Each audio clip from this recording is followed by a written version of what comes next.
DC, the OCR report. Yes, Spanish Allen Superintendent. Yep.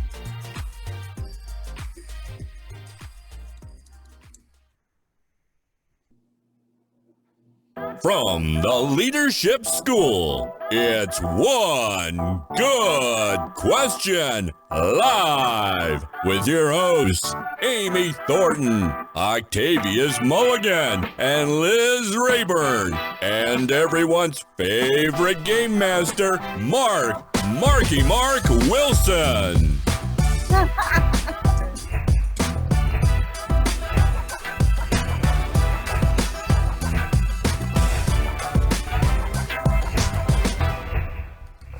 Good evening, everyone. I am the aforementioned Marky Mark Wilson, and we are here for our back to school edition of One Good Question. One Good Question.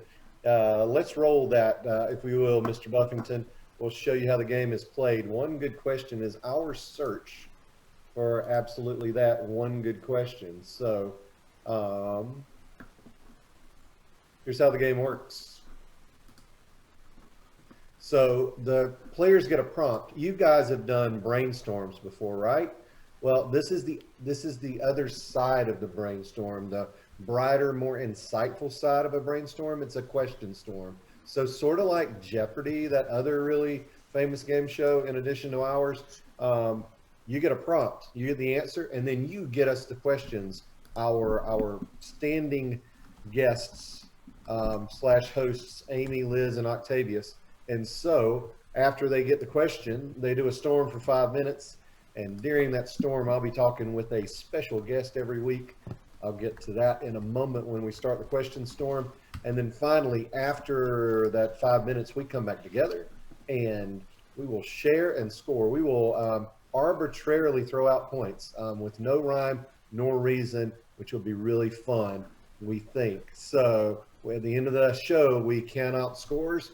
And whoever has the most points for tonight's show, well, they get 30 seconds of fame. And we keep scores each episode, and we keep scores for the season. And at the end of the year, somebody's going to win a big prize for their school. So with no further ado, we're going to jump into the game. I want to thank everybody for being live, and we want to thank those of you who are watching this after we recorded it live in front of a studio audience. Brian, next slide, please, sir. And it is, oh yeah, there's how we keep score. Octavius Mulligan, the principal at Testati Gap Elementary School in White County. There's Liz Raeburn in the middle. She is the principal of Bryan County Middle School, High School. Today was her first day as a high school principal, and she made it through. More on that later. And Amy Thornton, the effervescent Amy, is the principal of Callaway Middle School in Troup County. And we'll be keeping scores as we go along. And guys, you ready? Here's the first prompt. And we'll put 5 minutes on the clock, Brian. So the prompt is this: school opens in a positive and successful manner. And what our panelists are going to do, they're going to write questions about what do you do to be able to open school in a positive and successful manner? And what questions does a leader need to reach and think about to be able to accomplish that? Panelists, y'all are ready? Take it away. They're writing now. And while you guys are writing, I'm going to be doing some talking with my friend, Laurie Barron. Laurie Barron is the superintendent of schools in Montana, in Kalispell, Montana. And she's actually in Whitefish. I've got it confused now. You're in Evergreen. I know where you actually work. You're the superintendent of schools in Evergreen, which is near Kalispell and Whitefish. And before I just embarrass myself anymore, Laurie, tell everybody how things are for you. You're a former Georgian. You are our National Middle School Principal of the Year in 2013. And then you went to Montana. And tell us about Montana and superintending, whatever that is. And let's hear from you a little bit, Laurie. Yeah, I will start with a big go dogs. Still tried and true Georgia fans. We still have our Georgia season tickets. We don't get to go a lot, but keep those tickets just in case we get to go to the national championship again. Still have family in Noonan, so we are still very connected. Our oldest daughter is an art teacher in Noonan, Georgia, so teaching middle school art. And we are up here in Evergreen School District in the city of Kalispell, and I live in the city of Whitefish. So you had them all right. Just kind of some jungle there. So I'm starting my 9th year as the superintendent of the Evergreen School District. And I spent 17 years in Georgia, first as a high school English teacher at Noonan High School and a middle school assistant principal, and then 9 years as the middle school principal at Smoky Road Middle School in Coweta County. And now I'm starting my 26th year in education. So I've been in 2 districts my whole career. And my district is smaller than my middle school was. And hold on, there's more. It's a K-8 district. So I do miss the pomp and circumstance and homecoming and that kind of stuff, but I don't miss dealing with that part of athletics and band and those things from the difficult points of view. And we're only 3 miles wide. So are you ready? No buses. I have not watched a bus tape in 8 years and 1 month and 3 days. And so it's very different. I have 3 schools, grades preschool through 8, about 700 students. And about 89% of our students qualify for free meals or reduced price meals. So every student gets to eat for free every day through our community eligibility provision. And we are doing really well academically. We're above the state in several indicators and at the state and others. And so lots of improvements and goals, and living the dream up here. That's awesome. And I can't believe it's 9 years, Laurie. I know. It's kind of insane. Really. And we got about a minute left for the panelists. Thank you for that update, B.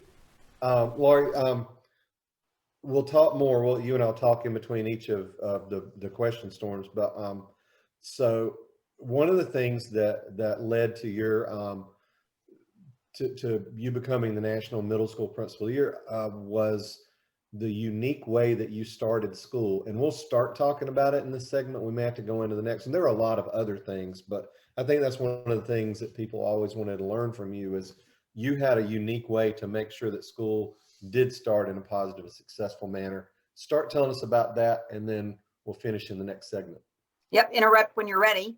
But I will say, first of all, did it the wrong way or not positive way in answer to this prompt for more years than I wish I had.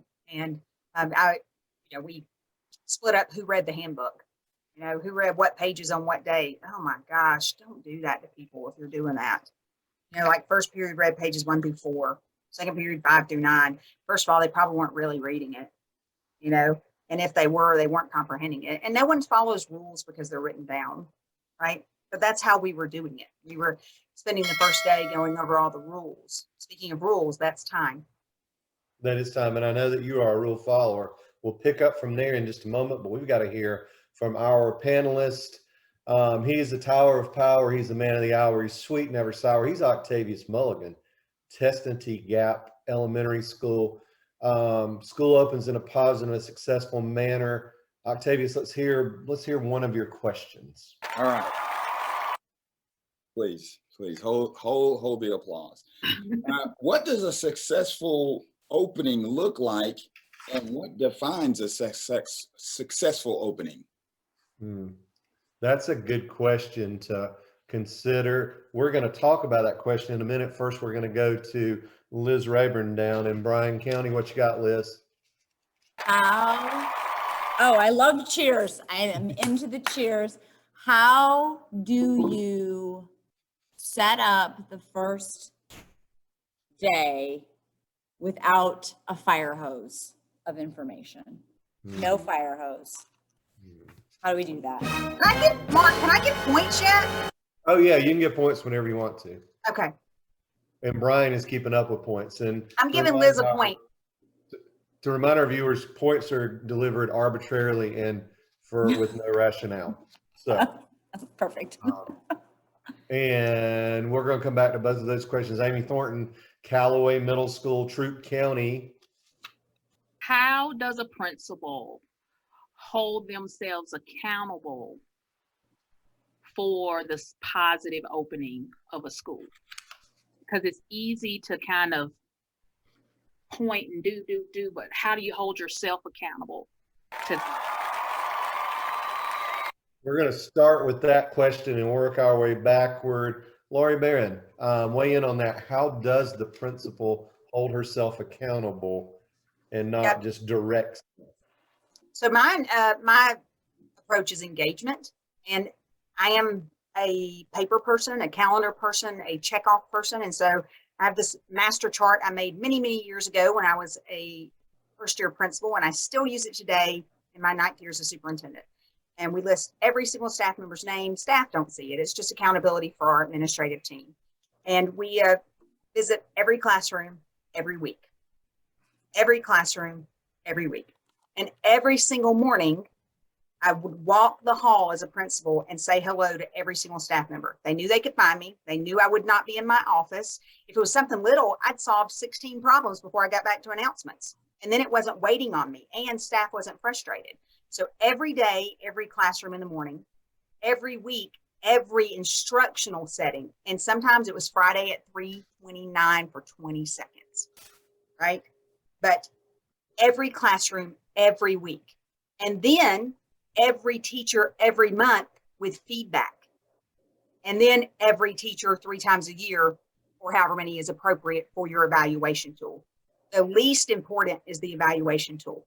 And you don't have validity and you don't have credibility if you haven't built those relationships along the way.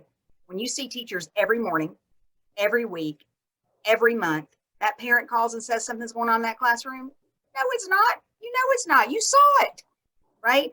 Credibility and engagement. And I have a chart. I'm happy to share it with everybody if you want to take it and use it. I have the weeks across the top, people down the bottom, and all classified support staff are on there too. Have I checked in on my food services?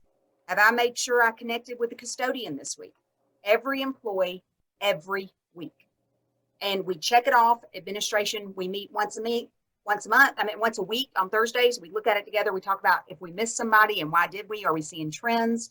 Every time we're in this teacher's class, we're not seeing this, or we are seeing this. And it's a strong accountability tool, but it's just for administrative. We're not sending it out and checking it off to other people.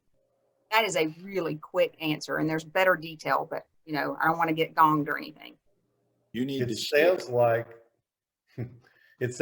good intentions aren't as effective as good organization, Laurie, when we're talking about being able to do this work, right? Yeah, and it's really very intentional. When I was a middle school principal, people knew they did not find me in my office. If you weren't in my office before 7:55, you weren't going to see me until after announcements. And they knew I was coming to them. So it saved them the trip. I had a route every single day, and I had to be back in time to do announcements with kids. So people knew I had to be fast and intentional, right?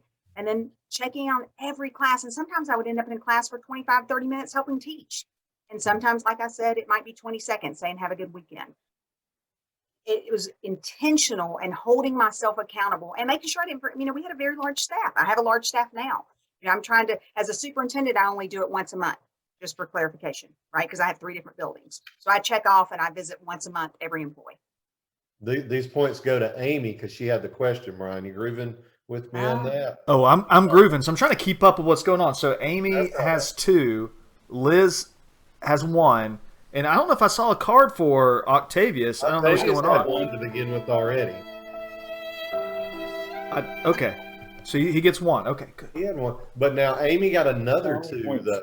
What? You have to give yourself points, She got Octavius. another 2 Can't do when that. Laurie had that good answer to her question. Oh, I get the points for the answer to my question. Yes. Oh. Yes. Yeah. I wanted to give Amy points for the Read with Malcolm shirt that she had on. Oh, yeah. Thank you. Can I give them to me? Give them Because I got to help edit that book that he did, and I'm a big Georgia fan, and so I feel like there should be points there. There you go. I think she's going to get a prop. Octavius, go get a prop. Oh, my Hey, to my yes. soul. Look at there. Yeah, listen, Hat. we're going to pass out points evenly now. I think Octavius wants some points. Well, you have the authority to give him I those think he points. gets So, points. Octavius, your question, but to Liz to talk about it. Throw your question out again, Octavius, and Liz. Okay, what does a successful opening look like, and define a successful opening? Liz, you had one today. We did. We had one with scholars today. So I would go back to visible, 1,000 high fives. I mean, a goal for us is 500 high fives. We have 1,100 kids in our building, 612. So between our team, we wanted to be giving out high fives in the hallways, in every classroom, all of us today, every classroom, mandatory. And the energy was palpable.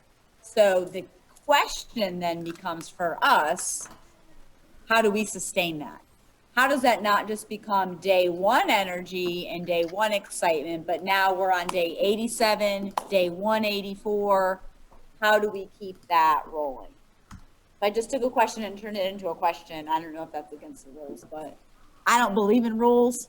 You keep doing that, and I'm getting points for it, so continue. Okay.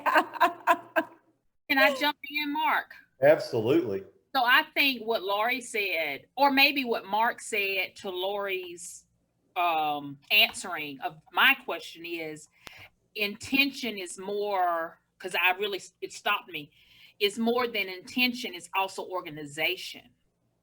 So I think that's where the sustainability comes in. If you can sustain how you organize the intention to the point where it becomes muscle memory, but not where you're not still doing the things and you're looking at the chart every day and all of that. And I want to see that chart because I've got something, but I bet yours is better, Laurie. So send it to me. And I would say too, the accountability, Amy, on that, because I also have to check off the chart. It's not people turning it into me as the boss, right? We all do it and we share it together. And we do it every single week, almost monotonous sometimes, the actual sharing of, but it never drops off the radar. Right. It never drops off the radar. So I'd say it's that organization, the intention to do it, the organization so you can, and the accountability to make sure you did. Sustain it. Yeah. I think that's the answer to what you were asking, Liz, how to keep it going past the first day excitement or the first week excitement. Mark, I'm sure we'll get to it later, but we got to hit that water hose question too. Oh, that was perfect. Yeah, I want to talk about that. I want to give 3 points to Octavius though for his question for that. And now I do want to go into that. And Liz, throw out your question, and I want to get Laurie to weigh in on that, and then we'll hear from Amy and Octavius as well. But go ahead. So how do we avoid the fire hose of information? Schools were built for kids, and then we get them here on the first day and we're reading the syllabus. Yes. And again, remember that I announced myself as guilty of that, right? I did that. I did it as a teacher. I did it as an assistant principal, and I did it as a principal because that's what I knew, right? Not because it was best. It's just I was too young to be an administrator. I don't know how I got those jobs, and still think I want to go apologize to some people. But when we finally got our mindset in the right place, if we wanted school to be about following the rules and issuing consequences when people didn't, then that's what we should spend our time on the first couple of days of school. Because if that's what we're about, we need to be really clear and make sure everybody knows them and what the consequences are going to be. If we wanted school to be about instruction and passion and engagement and learning and active participation by all involved, students and staff, then we needed our first day and those days that followed to be like that as well. The first day sets the tone. So we call it A Day. Follow it with, a lot of A days, but, pick out that best lesson. And if you've only got one and you usually do it in January, swap up your syllabus and do it that first day and then work on some others, right? The things that kids need to know, and I would say too, as principals, Don't tell your teachers to do it and then go model something different with them, right? No one wants to read your staff handbook. No one. And I spend my whole summer on our staff handbook. I worked on it today, right? It's important. You have to have it. There are liabilities and legal situations in which if you don't, you will be sorry, right? You have to have it. But it's kind of like a prenup. Get it ready and put it aside, right? You do not need to read it to people. No one has ever followed the rules because you wrote them down. That's just not what they do. And most people, most of the time, do the right thing, staff and students included. Do we spend a lot of our time on the ones who don't? Yes, right? But they're not going to all of a sudden show up on time to class because you went over the section about not being tardy. Make them show up on time to class because they don't want to miss what you're doing. Tell them the first 3 minutes of class will be the best 3 minutes of their day every day. Now, don't lie to them and then suck the rest of the time when they come in every day for 3 minutes, right? You got to really be the best, right? But it's about teaching. And so the first day should be about teaching. And I remember when I first did this, and I was scared too, because I am a rule follower. Unlike Liz, I am a rule follower. So I need everybody to know the rules. And so I thought I had to tell them the rules. But instead, we sent everybody back to homeroom into the first day, and we put it in their hand, told them to take it home. And then we modeled them in class. Same thing with staff. We quit reading them to them, right? Let's talk about what happens when you do something right instead of what happens when you do something wrong.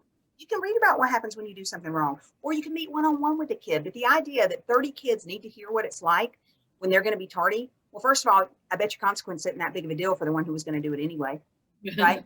So, I mean, and for the kid who's never tardy, he's thinking, oh my God, you're talking about me because last year I was only 2 minutes early to class instead of 4, and you got him worried. So your best kids are stressed, thinking you're talking about them. Same thing with staff. When you're talking about your whole staff, you need to be on time to supervision. Why would you have that with a whole staff unless every single staff member's been late to supervision? Get some courage. Go have one-on-one conversations. Do not talk about negative things in large crowds unless every single person needs it. Only share positive information, right? And when you model it in a staff meeting, hey, we need everybody on time to staff meetings. Only 2 people were late. Why are you telling everybody else, right? So the whole idea is make those starts about how awesome your class is going to be. Make your staff meetings about how awesome staff's going to be. Make what you're doing about instruction, about learning, about engagement, about collaboration. Let kids get to know each other. And I taught 12th grade too. And now I have preschoolers I'm responsible for. 12th graders need to get to know each other too. I don't care if they went to school, there was always somebody new. They weren't in class together for a while. It needs to be about collaboration and sharing and engagement and activeness. And the activeness doesn't need to just be the teacher. Save the rules for in writing and send them home. And then go over them as you need to, right? My goodness, don't go over the rules for walking to an assembly on the first day of school when the first assembly is not for 2 weeks away. They're not going to remember it anyway, right? Amy Thornton, one thought on Liz's question. The fire hose. Yep. I mean, like today was my teacher's first day back.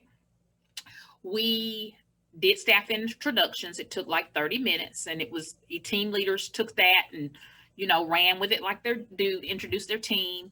And the rest of the day I said, work in your room and get ready for Meet the Teacher Day. And they just looked at me like, are you crazy? We don't have to sit here all day. No, you don't. And this is another thing I think that I've been a principal for some years now, probably about 11 or 12, I think.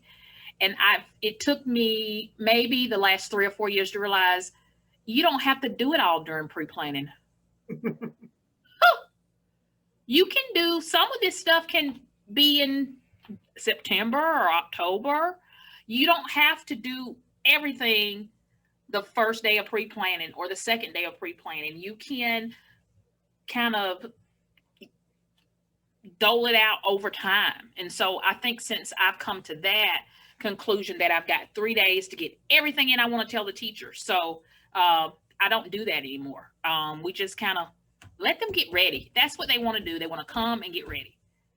Teachers want time. They want time. That's all they want. They need time. They need autonomy. They're professionals. They want time. We have 6 pre-planning days here. And as a middle school principal, I always gave my staff time. So this year, as the middle school and the high school principal, the high school teachers, they, like you, Amy, they lost their minds when I was like, we're having a 30-minute fun round robin model, what I want to see in learning spaces type of meeting. And then you're going to your rooms to work and do lesson designs. They were like, you're lying. Like, no, we're real. Like, this is real.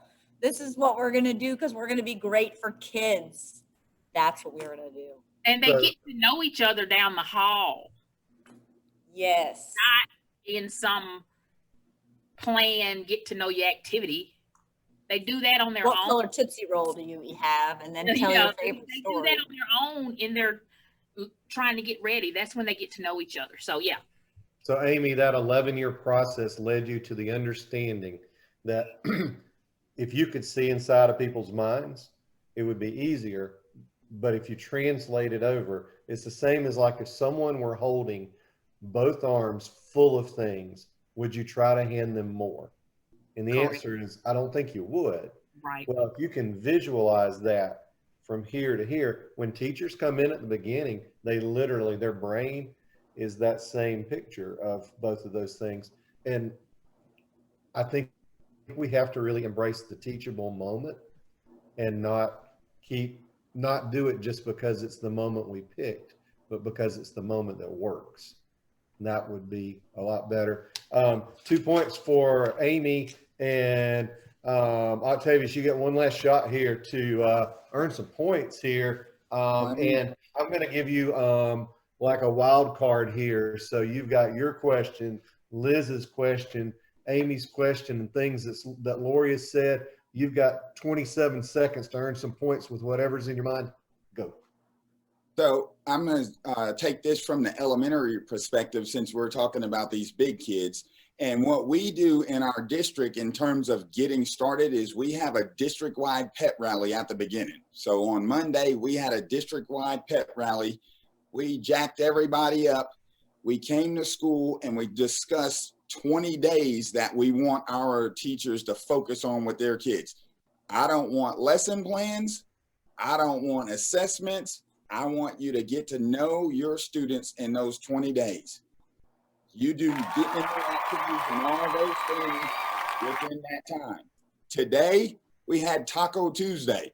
We had a real taco truck come in and provide real tacos, and they could get as many as they want. As a matter of fact, when I get done here, I'm going to heat up a few that's left over. So we basically want our teachers to enjoy what they do. I will tell you now, we did have a faculty meeting, but there's information that I am charged with delivering to them. And you know, that's just the way it is. But I do love the idea of, hey, go work and get ready for open house, get ready for your students. So we gave Octavius 2 points, but so did Laurie. So 2 more points on to Octavius there, Brian, and she gave him 2 points for tacos. And so, hey, this is a tight race here, and we'll be back after this brief message from Brian Buffington and the Leadership School. Everybody having fun so far? Hang tight, more to come after these messages.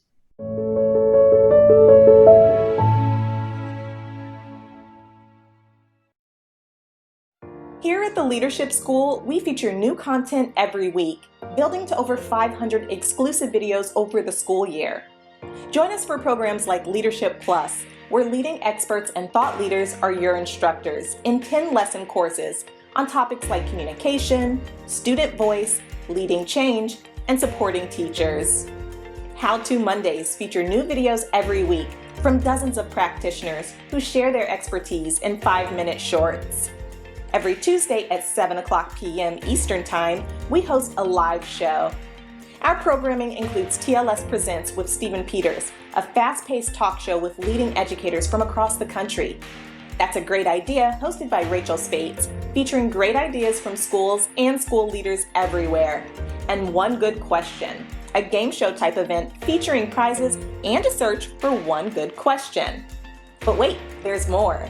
Georgia's favorite storyteller, Jimmy Stokes, hosts School Stories with Jimmy Stokes, where you'll hear stories and see the storytellers that will inspire and enlighten you in your leadership work. Finally, we host TED Talks, delivered by school leaders for school leaders at the Leadership School.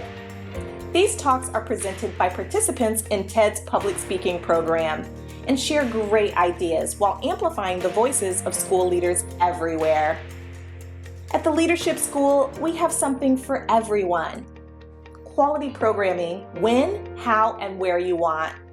The Leadership School, a community of school leaders learning together.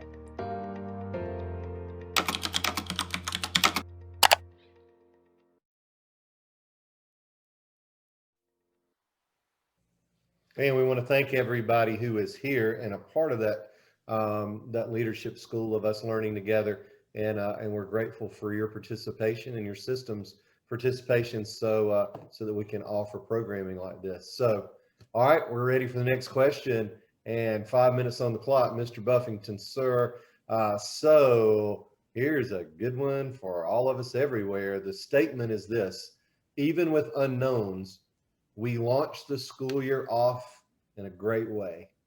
We know there are unknowns, and there are always unknowns, but last 2 or 3 years have been the unknowingest of all. So Amy, Liz, and Octavius, start working on questions about even with the unknowns, we launched the school year off in a great way. We'll come to your questions in a moment. We're going to go back to Laurie Barron, and let's talk, Laurie, about so again, there's a lot of things that that have been hallmarks of the work that you've done, but I know that Sir Ken Robinson, the late Sir Ken Robinson, what a loss for us in education in his passing. But I know that had to be a thrill when he contacted you to talk about A-Day and how you started schools and how you began the school year. Tell us about that.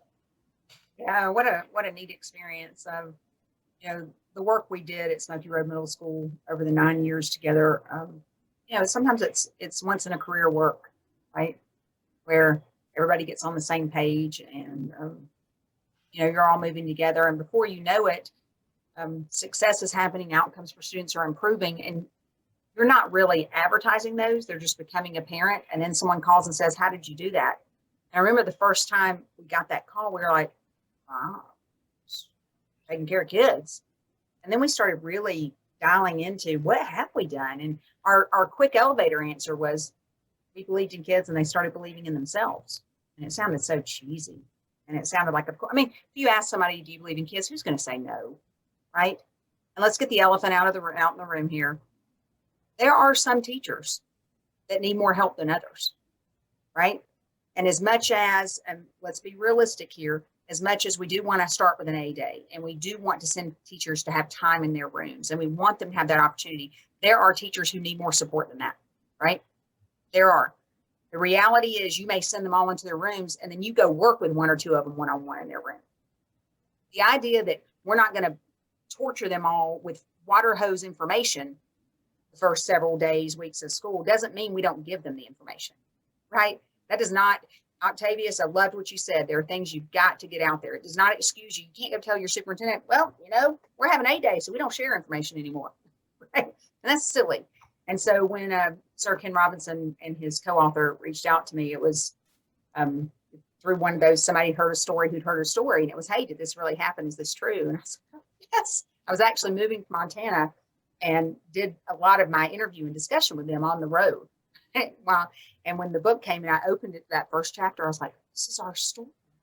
Someone saw it and believed in it. And so it was a really neat experience, but it was not all sunshine and rainbows and unicorns. It was not perfect A-Days and everybody went to their room and planned like they were supposed to and didn't need lesson plans because it was awesome, right? That's not what happened.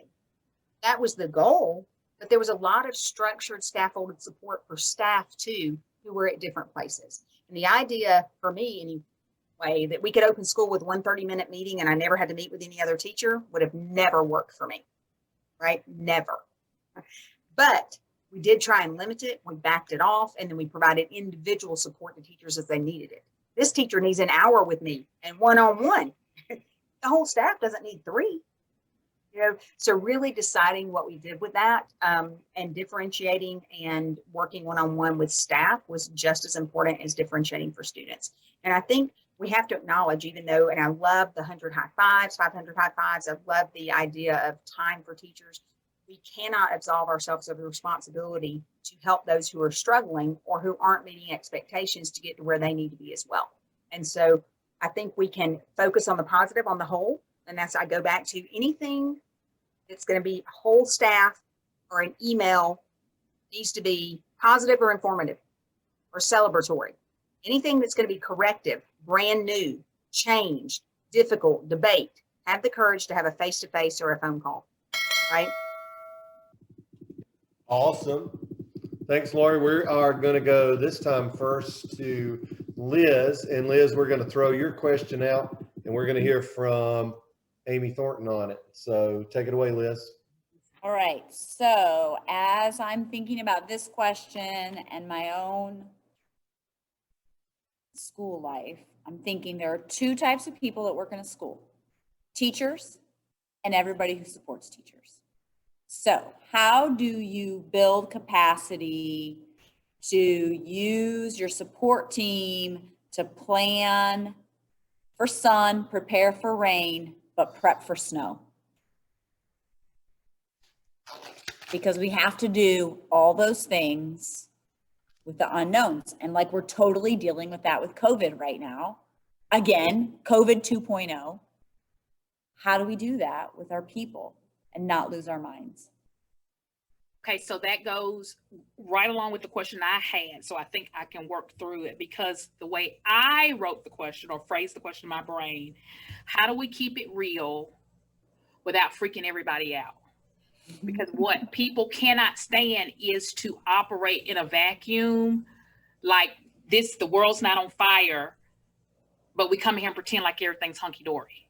So it's like, how do we acknowledge there's a lot of unknowns?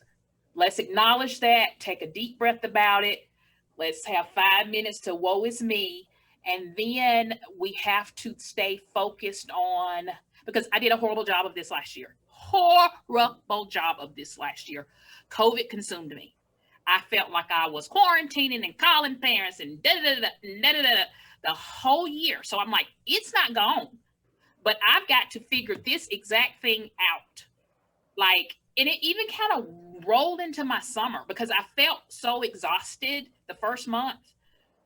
Like I couldn't get going, like I couldn't start planning because I was like almost waiting for somebody to tell me that the sun is coming out and the cloud is gone. And then once I realized that's not happening, I'm like, oh crap, school's gonna start in 3 weeks. I gotta get ready, So for me, this is my thing for the year. COVID is still here, but it cannot consume me this year. Because children, we still have to do school. And we can't do, and it's one of the few things I said today was, okay, we can't do school and everything's COVID's fault, or it's COVID, so that can't happen. We have to be excellent and figure out how to be excellent in the era of COVID. And I think that's through authentic acknowledgement that we're dealing with something and we're going to have to together in real time figure out how to deal well and not get in front of people like you have all the answers. So good. So good. Excellent. Amy, your question, and it goes to Octavius to answer. Okay.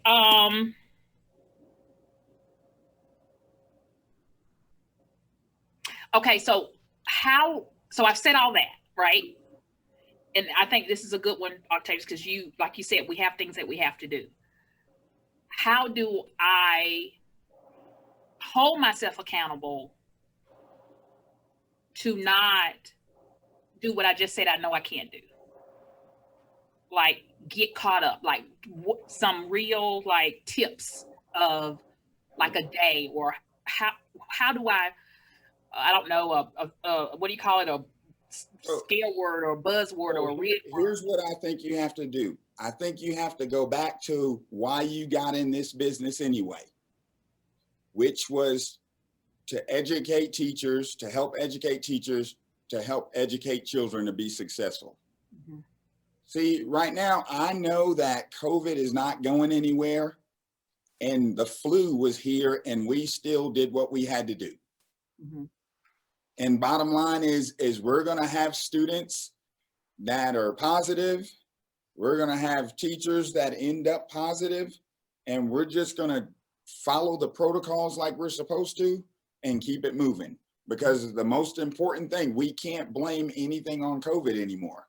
I told my staff that today. Okay, we've had that opportunity.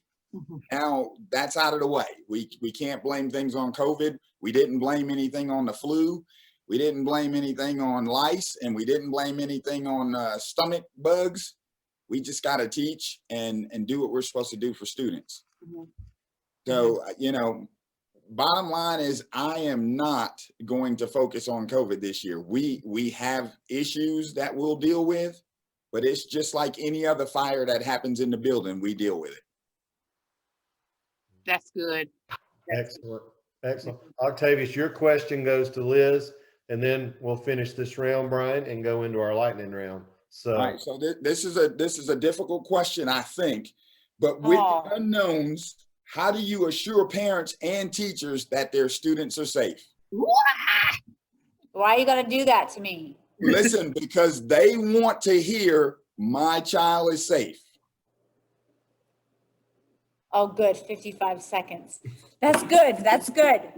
I think the best way to do that with parents is almost in the same way that we do it with our staff. Visible, visible, visible. I talk to parents all the time. It's the best PR you can do for yourself is be with the parents, talk to the parents, always.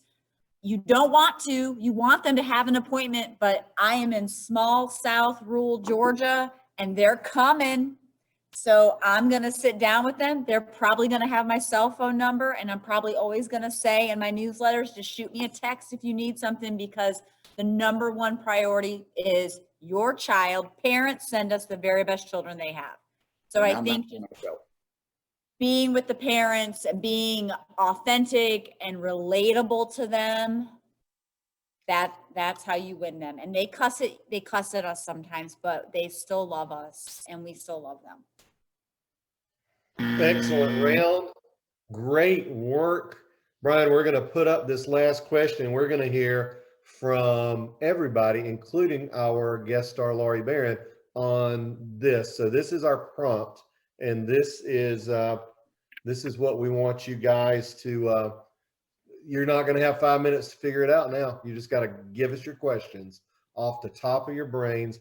As a school leader, I did what needed to be done the most to get the year off to a good start. What questions might an administrator ask of herself to be able to really get that to be true? Which is kind of what we're going on here, guys, with questions. The power of questions is unquestioned because it requires people to think and not just take it or leave it. So as leaders, teachers, we really want to use questions to our power. So what question should an administrator be thinking about this? What question helps you be able to get to this part where you can say you did what needed to be done the most to get the year off to a good start? Our guest star, Georgian and current Montanan, Laurie Barron. Yep, I'm going to give a couple of points to Octavius to start because that's my starting point. My thoughts are always get them to school, keep them safe, make sure they feel valued as an individual, and then teach them something for future success. So for me, my question would be in my role, because I'm in a superintendent role now and I'm not in a school building directly with students, is how can I ensure I am transparent with all information so that parents do not think I'm hiding anything and they know our plans. Our number one goal is get kids back in school. We were open 177 straight days last year. We want to do it again. We did not close one day last year. And so my number one question is, how can I ensure I'm transparent with families and staff so that they feel safe coming back? Excellent question for people to think about. Amy Thornton, you're next. All right. My question is, what is my vision? I don't like that word, but vision, my goal, my priority for the students in my building? Because if I know that, then I think I get here. Because then every answer, every question, every problem, every solution goes back to how does it fit in with the vision, with the goal and the priority I've set for the building going forward. So what do I do to get there? I like it. I like it. Liz Raeburn, Bryan County Middle High School. So to that, Amy, that's good. And I'm thinking about you win with people. So how do I think relationship in creating that start to the school year? I feel like I've never do enough with we hired 29 new staff members this year. I didn't do a good enough job rah-rahing them into our district. So that's something that when I think about this question and I dig deeper into what I should have done better, what will I do better next time? It's thinking about how will I build relationships and think about ways during the summer to promote the excitement of them joining the team, because that's what's going to be good for kids. Happy teachers are happy lesson plans and happy classrooms and happy kids and happy schools and happy principals, happy parents. It's good. It's good. And not only happy, but tying what you said, Liz, back into what Laurie said, transparency leads to trust, and trust leads to contentment, and contentment plus engagement equals joy. And so, yeah, and that way, I mean, and people can I know I just went third dimension, didn't I, Brian? But hey, Octavius Mulligan, your last chance here, win a little points. What you got? So I'm always self-thinking about things and how I do things. And my question would be to this answer is, do I have the capacity to do what it takes to start the year off right? Have I gone down the right channels to make sure the procedures and things are in place to have a great start year? Have I, leaned on my admin team to make sure, because in my mind, I can do anything. And that's just how I am. And they'll talk me off of a ledge any day here because they know, yes, we can do this. And they'll go, no, you know what? You got to think about that. And so I have to make sure I lean on my admin team to make sure we're starting the year off right. As far as parents concerned and transparency, like Liz said, Liz, I think my cell phone number is published in the phone book. It's on Facebook. It's in all the parent letters that go home. And, I do my best to field every call. We're in a small town also. We got 3,000 students district-wide. So they know us. And I go into Walmart and I feel like a rock star. That's why I go into Walmart all the time. Because I like it. And so, we definitely have to be transparent with our families and upfront and honest. And, we hope that the start of the year is where it needs to be. Now, Mark, how many points did you just put up there? Octavius got 2 points for recognizing that school principals are Walmart famous. So, and that brings us to the end of the lightning round. And we're going to, for having the most points tonight, Octavius Mulligan. You get the spotlight time. It's just put Octavius. He's the only one we want to see on the screen. Brian, can you do that? Mike, can I get to my makeup truck real quick? All right, Octavius, 30 seconds of fame. Take it away. Let's see here. I don't know where I want to go. I tell you what, this session right here was amazing. To hear from Dr. Barron and to hear what's going on in South Georgia and to hear what's going on in West Georgia. I'm sitting here taking notes on things that I'm going to take back to help me. As a matter of fact, Dr. Barron, you have to send that document to us, because that's one of my weaknesses. Now, I'll tell you, I get in every classroom every morning. I have to. It's just what I do. But in terms of getting in there every week and every month, I'm bad about letting other things and external things interfere with that. So I wanna be better at that, and I want that document. But yeah, I wrote that down. Visit every classroom every week, every day, every month, and I'm gonna sit with my admin team and we're gonna put that together, and I'm implementing that this year. Excellent. So what a Happy to great share. session. I want to thank our producer and the head of creativity for the Leadership School, Brian Buffington. Great job, Brian, for leading this. I want to thank Laurie Barron, my friend, my mentee, my mentor. Laurie Barron's awesome, and thanks so much for coming in. And it's almost time for dinner over there where you are. So that's good. And I want to thank our stars of this show, One Good Question, Octavius Mulligan, Liz Raeburn, and Amy Thornton. Scores from tonight: Octavius 18, Amy 15, and Liz 13. Those scores will continue throughout the year as we have our grand champion at the end of the year. Laurie, you get just a passing thing here because you're our guest. Anything you want to share as we close it out tonight? I will just say I'm very grateful for my time in Georgia and the foundation it built for me. And no matter where you are, rural, suburban, rural, north, south, west, middle, Montana, Georgia, snow, fire, right? Kids are kids, adults are adults, and we all need human interaction and relationships to be successful. So put that first, and everything else is easier. Awesome. On behalf of the Leadership School, I'm Mark Wilson. Thank you for tuning into One Good Question. We'll be back in 3 weeks. In between us and then you'll get TLS Presents starring Stephen Peters next week. And then the week after that is Rachel Spates and her show. That's a great idea. Thanks so much, everybody. Good night. Nah.